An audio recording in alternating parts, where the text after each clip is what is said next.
Running a conventional business at a time could be difficult and unachievable, but the business of the 21st century author Robert Kiyosaki pretends that one of the beauties of the 21st century business is that all the groundwork has already been done for you.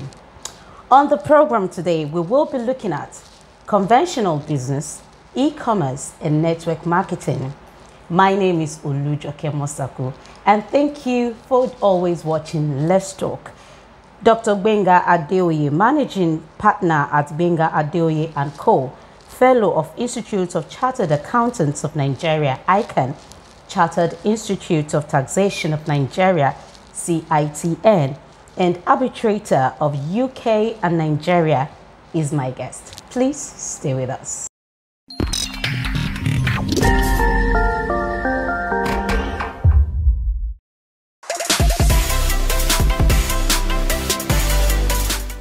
Now, looking at business as an entity, how would you define business? Business can be defined in two ways. You have those who own the business. They have a different definition. Those who work within the business environment, they have a different definition. And so where you have the owners having a definition of what a business is, that will be regarded as an entity that he devotes his time, energy, and passion on to create wealth. And of course, in addition, to have impact on the community or the society at large. But the ultimate aim is to make profit from the business. For the employees, he sees that business as an entity that creates job for him and focusing on how to add value so that the company can continue in perpetuity so as to protect its job. So those are the two different ways that you look at business. All right, would you give us a breakdown of conventional business, e-commerce, and network marketing?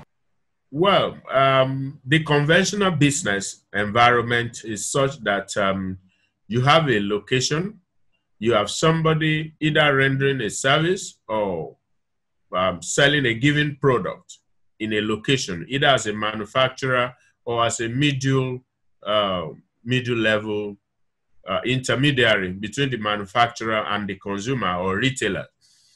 Whereas you have to deal with people directly when you are looking at the conventional business operations. So people come to your offices or factory or your warehouse. So you have day-to-day interaction with the people. And so more like you know all your customers, you know all the people you are dealing with, they have access to you directly. So that's how to look at a conventional business. Now, when you look at e-commerce, that has to do with making your business and services available to people, to your customers or clients through the internet. And so you don't have to know the person, but he's attracted to what you're doing. The difference between the conventional business and e-commerce is that in the e-commerce of a thing, you can actually have access sometimes to see who is buying from you through the various identity that he has to provide. When you are placing an order, you can sit at the comfort of your home and you order for something. The conventional business, you can actually place value on the level of trust you can put on the people you're dealing with. On the e-commerce, you actually do not know whether the information that is provided on the internet is real or is fake. So that's about e-commerce. And so you need to now trust that information that is available on the internet, which you respect, and then you that leads to your transaction is valid, is authentic, that you are not dealing with the fraudulent people. And so then you can talk of engaging in e-commerce. Of course, there are a lot of challenges that are involved in e-commerce.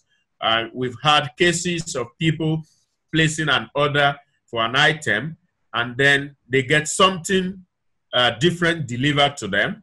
Sometimes the companies that are delivering also, they have their staff face a lot of crisis, attack on the road, security issues, especially in Africa. Now, when you talk about multi-level marketing, that is totally different. This is what we call profit sharing business method, where you produce an item, but you want the product to be distributed all over the world or all over the city, but you do not want to incur the cost of distribution. You are not interested in the delivery process. And so you share the profit. If you are going to make $100 as profit on a product, you're looking for maybe 10 levels of people or 9 levels that will share $10 or $5 from you at different levels. So 45 gets off your profit, and then the stages of distribution is now controlled by people who knows that they are going to make profit from that transaction. That's what this is all about. All right. So in other words, you say these are their peculiarities, or do they have distinctive peculiarities too, aside what you've just spoken about? The conventional business has to deal with you having a direct contact with your customers and clients. In the e-commerce, you have your contact through the internet. So there's no discussion that requires you to visit the factory. Most of the time in conventional business transaction, when companies want to buy from you, they try to check what is the size of your warehouse, what is your production capacity, at what level are you producing. So if you produce optimally, will you be able to meet our demands? And so they come to check you up, and then they can confirm if you are okay. But under the e-commerce, all you do is to place your profile or your product on the internet, and then people deal with you based on what you have put forward. Sometimes it's difficult to verify this position physically.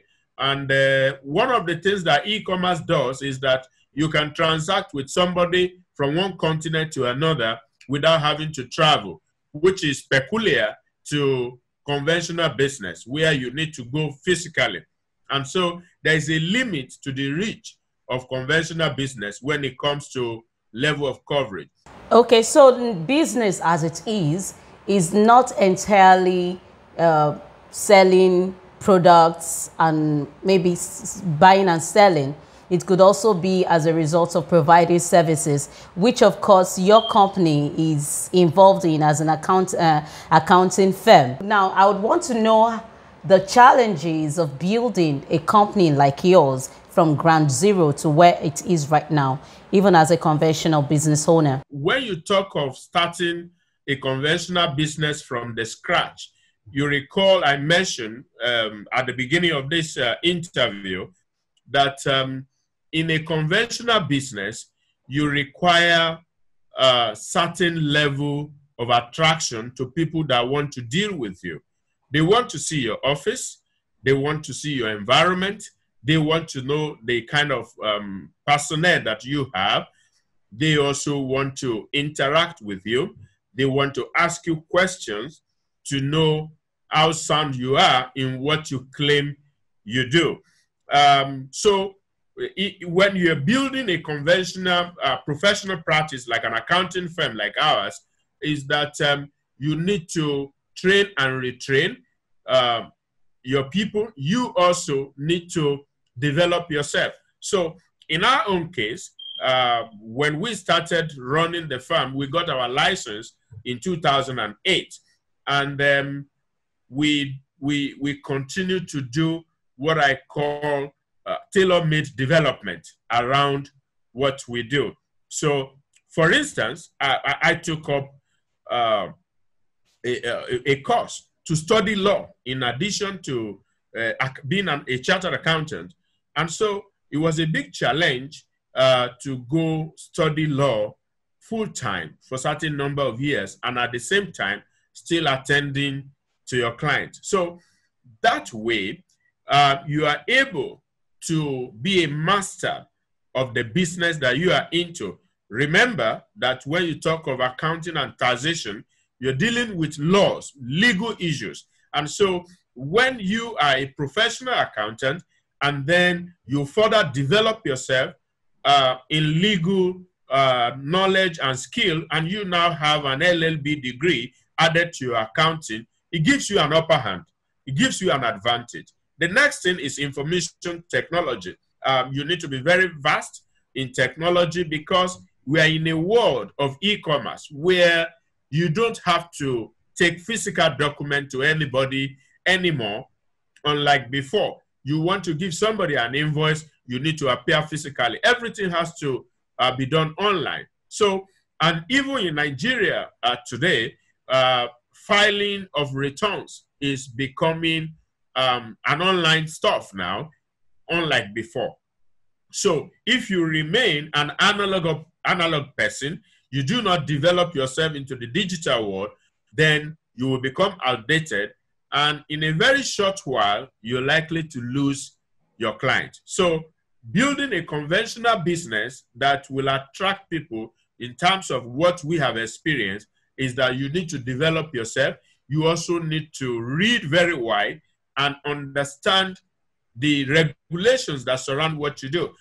Okay, now network marketing, which is also multi-level marketing, is an aspect of e-commerce which is burning like wildfire. In your own opinion, what are the pros and cons? Would you choose it over a conventional business? For me, actually, I would call it a business of the new age because it is universally acceptable. Basically, everyone, most people are getting into it. Like I said earlier, that before you go into multi-level marketing, which is part of, it's a mixture of a conventional business and e-business that you find in multi-level marketing. Multi-level marketing can only occur when you have grown the business to a point that your capacity is huge enough to serve your immediate environment, and then you need to expand to other regions, states, countries, or continents. So many people are in that chain of multi-level marketing, and so demand has increased so greatly that maybe before you had 10 people marketing the product in different countries, and then you have in that country, it has increased to 100 because of the attraction of the profit that they tend to gain by handling the net distribution network for you. And so you going into multi-level marketing need to sit down and say, look, what is our capacity? So if you are producing, that is key. Now, if you are providing online real-time services like software management, accounting services, and then you want to engage people to market these services for you elsewhere at a commission, you also need to look at your capacity because one staff can only attend to maybe 2 or 3 or 4 clients at the same time. And so if your capacity is low, you should not talk about multi-level marketing at all. And then you rather stick into an online marketing and then the conventional business. What is the online marketing? It's just for you, a room for you to advertise your product and services and say, this is what we can do. This is what we stand for. By the way, accounting practice, legal practice, and some other engagement, you are not allowed to advertise. And so that's the difference between what we do and what you find in those people that are producing a physical item that you can see. Okay, what I'm actually trying to say is that Maybe when you started out as a business owner, when you started building your business, if there was an opportunity like the multi-level marketing that we have today, because if you look at it, there's a lot of people that are delving into it instead of going to, because, okay, from the teachings that you get from this people, they let you understand, they make you understand that it is faster and easier to make more wealth as a multi-level marketer than having to own a business, a conventional business, because as a conventional business owner, the burden is on you. Like you said, if you don't have the capacity to deliver on time, then you can't actually delve into it.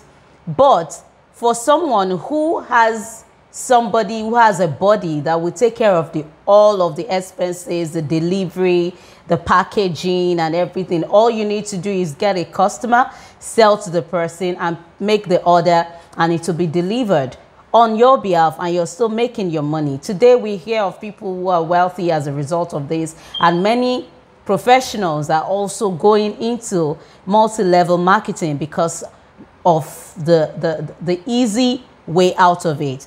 Now, in this instance, if you look at it again, the youths are actually looking at this aspect. They're doing this. That's what I'm saying.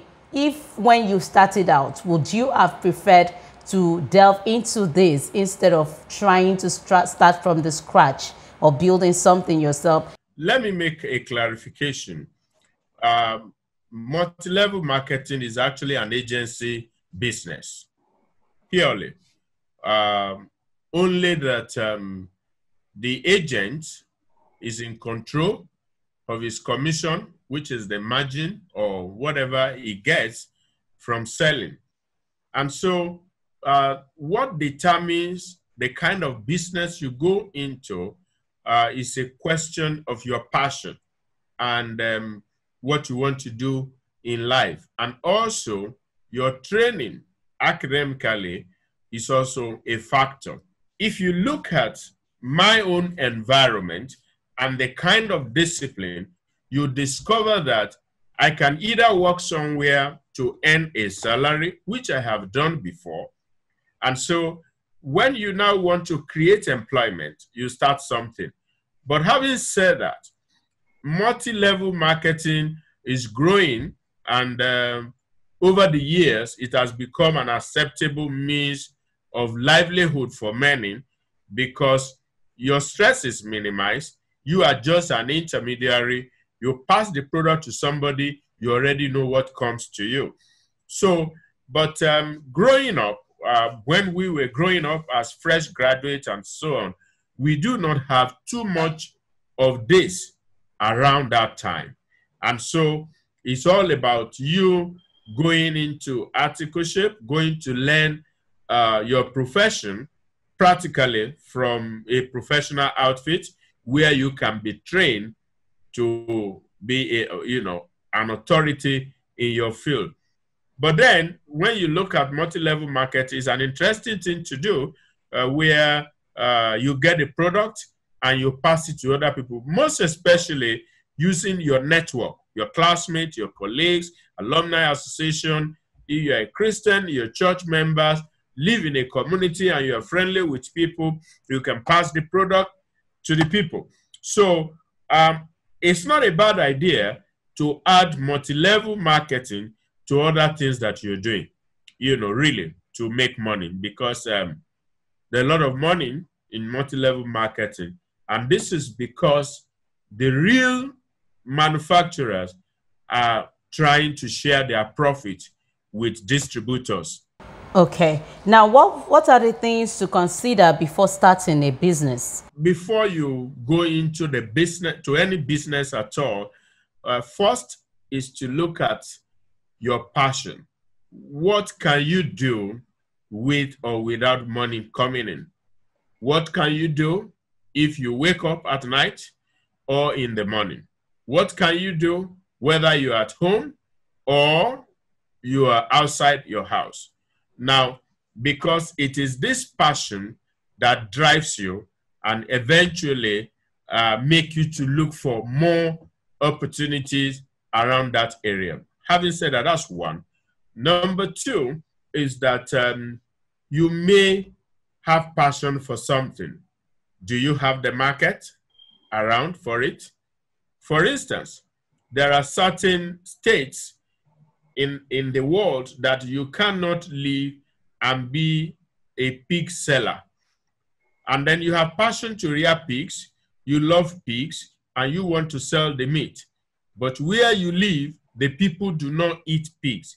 And you'll be wasting your passion if you have the pig pen in large numbers, and then you prepare this meat, getting them ready for customer to come. Nobody is going to buy because they don't eat that where you live. So you consider your environment, and then you look at, the market. The other thing you look at is, which is similar to market, available opportunity. So you need to look at the opportunities. Are you going to get customer to buy into this product? Do you have the resources to set up? Take, for instance, if you feel like you want to set up, your passion is aviation business, and you've gone to school to study maybe aeronautic engineering, and then you study how to fly. How early do you think a startup can have 2, 3, or 4 aircraft, to start flying around? So you need to face reality and say, look, what can I do in the immediate? So these are factors: the capital requirement, additional skill requirement, manpower requirement. You don't start a business and the first thing is that you've engaged 5, 6, 7 employees when you don't even know whether you're going to get revenue. How do you pay their salaries? So these are factors that you consider in setting up a business. Okay. So finally, how would you advise the youth, the young ones who are really looking out for the kind of business they need to do as an addition to their income, maybe they're working on a job at the moment, but they don't want to rely on salary at the end of the month. They want to do something else to attract additional source of income. What would be your advice to these ones? Number one is that we've just talked about multi-level marketing now. Agriculture is one major thing that many people have not looked at, but the wealth of the 21st century is in agriculture. And so you can start small. What can you do at weekends? Now, technology is another thing that sells so fast.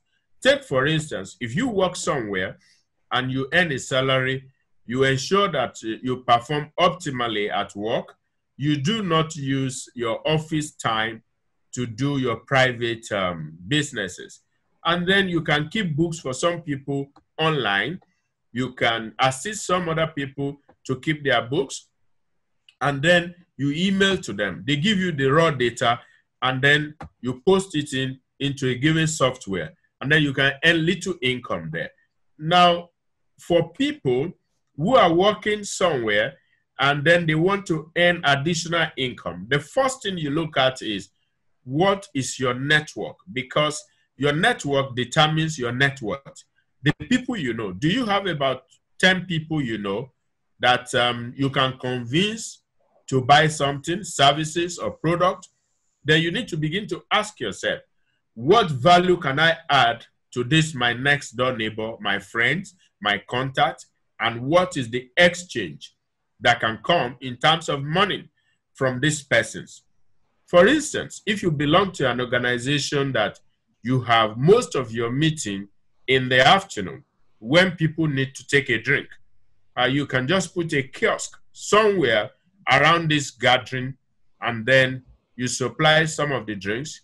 You make a little money from every item. So these are things that people need to engage in rather than spending their time, the youth now, going to clubs, dancing around, and having their models among people that are involved in cybercrime. And you know that when people talk about the black race, I hear a lot that they just look at the black people as being synonymous to crime. But that's not the true position. And so our youth all over the world, they need to change this perspective. They need to change this narrative by engaging in things that are meaningful, what you can say to the public that this is what I do for a living. This is what I do as a hobby outside my work. Okay, thank you so much, Dr. Gbenga Adeoye. It's been wonderful having you on the show.